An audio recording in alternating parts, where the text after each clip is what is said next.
Hi class. In this team module, one of the things that is really important for effective team functioning is the ability to persuade other people to see your point of view. Wait, what? What? Did Professor Town just say that we should be persuading our teammates to see our point of view?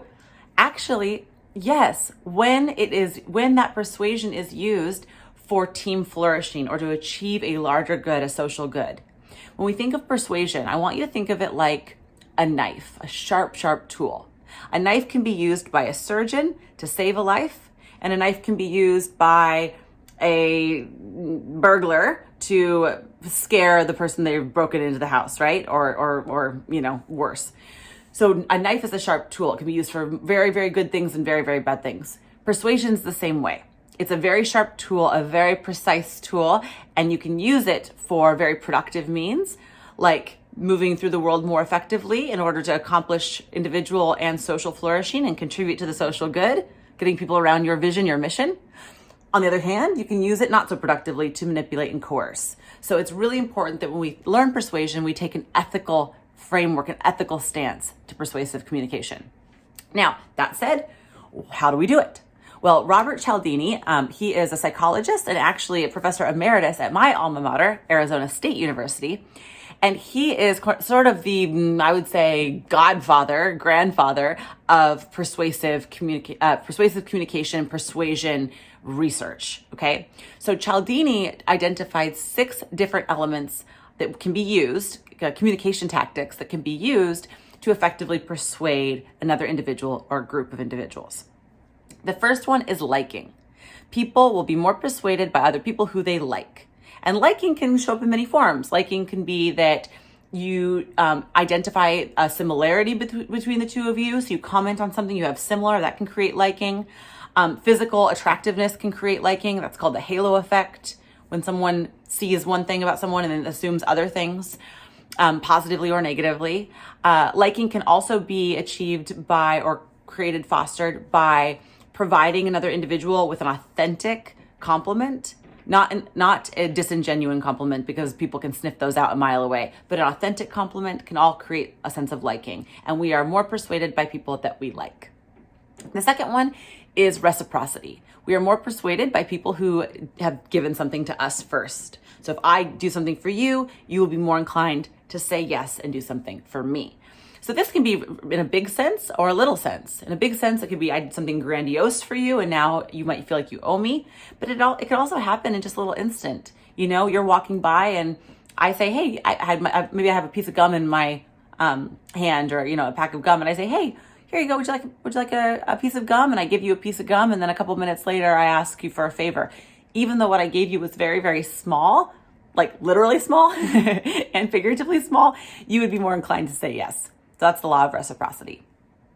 The third is authority. People are more persuaded by people who they believe have the authority and expertise to comment on whatever the situation at hand is. So for example, when you go to the doctor's office, you will be a lot more persuaded by the doctor's advice than you will by the person sitting next to you in the waiting room who is not a doctor.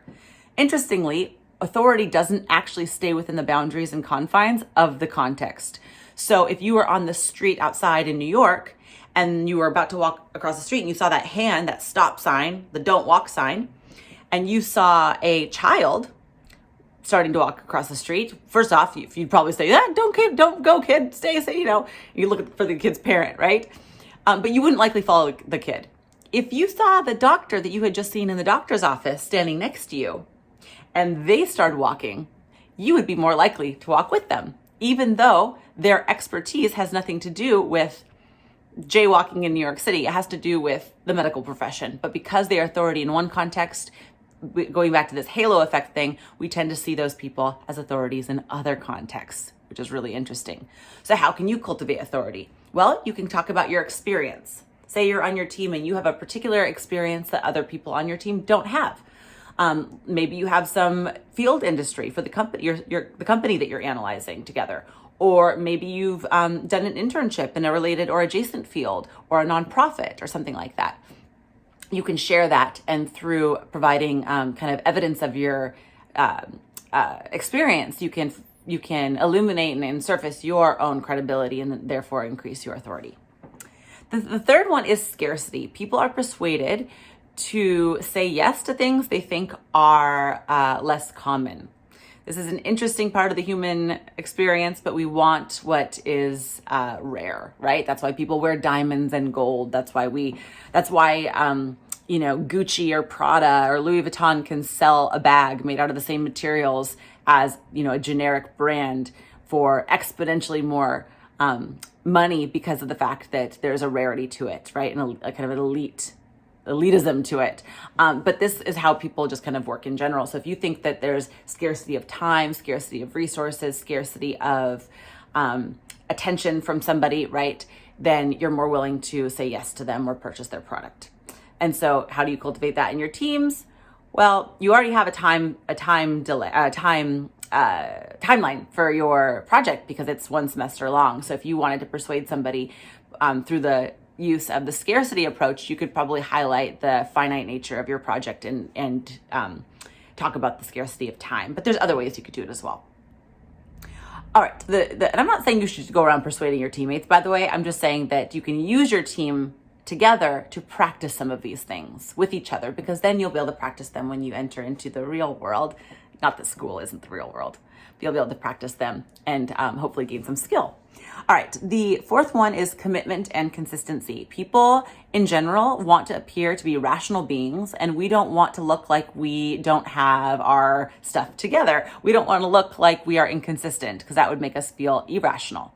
And so what that means and how we can use this for persuasion is if you get somebody to say yes to a little thing, then you can usually get them, or more likely get them to say yes to the larger thing if it's in the same kind of arena, right? So if I asked you if you would please be comfortable standing up when you gave a presentation, okay, you would do that. And then if I later asked you if you'd be comfortable acting out your presentation, you would be more likely to say yes had I just asked you from the get-go to both stand up and act it out, right? This is a random example, and I honestly just came up with this off the top of my head because I'm a professor and I would be asking a student to do something like that maybe. But for you, think about what little requests can I make, and then what larger requests can I make in that same sort of general arena on the same topic, etc. This is called the foot in the door method. All right. And then the last one is consensus, otherwise known as social proof. So if you think back to that example that I shared with you about walking, in New York City and seeing the stop sign, the do not walk sign, have you ever noticed that when you're standing there and other people start to go, even if you see that the red hand is still there, that you're more likely to do it if other people are doing it? This is the law of social proof. This is probably the one you're most familiar with because of social media. Social proof is everywhere. If other people are doing it, you're more inclined to do it. We tend to trust the wisdom of the collective more than our own wisdom at times, which is also kind of problematic. But you can use it in your favor when you are attempting to persuade somebody by saying something like, 75% of all other Fordham students made this choice. Or 75% of Fordham students, in the Gabelli School of Business made that choice. And then people would be more inclined to do what the group does. All right, so that is the overview of persuasion. Make sure when you're using this, you have an ethical framework. You're using it to cultivate both individual and social flourishing and contribute to the social good. And we're not using it to manipulate and coerce other people. All right. Alrighty, everyone. We'll see you soon.